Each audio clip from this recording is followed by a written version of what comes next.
সদ্য পদত্যাগ করা নাহিদ ইসলাম আগামীতে প্রধানমন্ত্রী হবেন এমন আশা প্রকাশ করে প্রধান উপদেষ্টার প্রেস সচিব শফিকুল আলম বলেন, ইতিমধ্যেই এক স্বৈরশাসকের বিরুদ্ধে গণ অভ্যুত্থানের নেতৃত্ব দিয়েছেন নাহিদ ইসলাম। সামাজিক যোগাযোগ মাধ্যম ফেসবুকে এক পোস্টে প্রেস সচিব এমন মন্তব্যের পর বিভিন্ন মহলে প্রশ্ন ওঠে, তবে কি আগামীতে প্রধানমন্ত্রী হতে যাচ্ছেন নাহিদ ইসলাম? প্রধান উপদেষ্টার প্রেস সচিব তার পেজে এক পোস্টে বলেন, সাম্প্রতিক ইতিহাসের অন্যতম তীক্ষ্ণ রাজনৈতিক মনের অধিকারী নাহিদ ইসলাম। তার বয়স ২৬ এবং তিনি ইতিমধ্যেই এক স্বৈরশাসকের বিরুদ্ধে গণ অভ্যুত্থানের নেতৃত্ব দিয়েছেন। তিনি অনেক দশক ধরে দেশের রাজনীতিতে বড় ভূমিকা পালন করবেন, আর আল্লাহ জানেন একদিন তিনি দেশের প্রধানমন্ত্রী হতে পারেন। নতুন দলে যোগ দিতে অন্তর্বর্তী সরকারের তথ্য ও সম্প্রচার উপদেষ্টার পদ থেকে পদত্যাগ করেছেন নাহিদ ইসলাম। মঙ্গলবার প্রধান উপদেষ্টা অধ্যাপক ডক্টর মোহাম্মদ ইউনূসের কাছে তিনি পদত্যাগপত্র জমা দেন।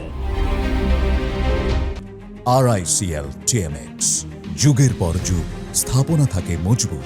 উপদেষ্টার পদ ছেড়ে নাহিদ ইসলাম আবারও রাজপথে প্রত্যাবর্তনকে অনেকেই সাধুবাদ জানিয়েছেন। জুলাই গণ অভ্যুত্থানের নেতৃত্ব দেওয়া এই ছাত্রনেতাকে শুভকামনা জানিয়ে সামাজিক যোগাযোগ মাধ্যমে অনেকেই পোস্ট করেছেন। এদের মধ্যে অন্যতম একজন প্রধান উপদেষ্টার প্রেস সচিব শফিকুল আলম। জাতীয় নাগরিক কমিটি ও বৈষম্য বিরোধী ছাত্র আন্দোলনের উদ্যোগে আগামী ২৮ ফেব্রুয়ারি নতুন দলের ঘোষণা দেওয়া হবে বলে জানিয়েছেন জাতীয় নাগরিক কমিটির মুখ্য সংগঠক সার্জিস আলম। নতুন এই দলের আহ্বায়ক পদে দেখা যেতে পারে নাহিদ ইসলামকে।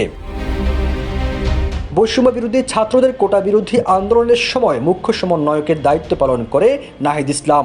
পরে ছাত্র জনতার গণ অভ্যুত্থানের মুখে ৫ আগস্ট ভারতে পালিয়ে যেতে বাধ্য হন শেখ হাসিনা।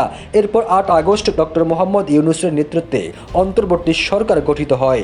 সেই সরকারে উপদেষ্টা হন নাহিদ ইসলাম। ফিরোজ আলম, জায়জায়দিন।